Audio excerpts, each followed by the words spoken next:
Salom. Salom. Kimsiz? Nima xizmat?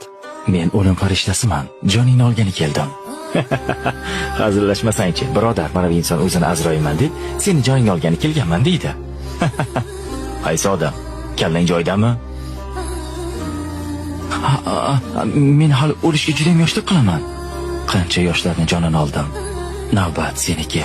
Iltimos, menga bir imkon bering. Atigi bir martagina. Yo'q, bu qabul qilinmaydi. Ketamiz. Faqatgina 3 yil. Mayli. Senga 3 yil muddat beraman. 3 yildan keyin ko'rishamiz. 3 yil. 3 yil vaqtim bor. Shunday reja qilamanki, istasang ham jonimni ola olmaysan. Vaqting bo'ldi. Ketamiz. Nima? Demak meni bu yerdan ham topdingmi? Qayerda, qachon farqi yo'q. Bilasanmi, men nega uchuvchi bo'ldim? Agar sen meni jonimni bu yerda olsang, samolyotda 300 odam bor. Ularning holi nima bo'ladi? 3 yilda hammangizni bir yerga yig'ish oson bo'lmadi.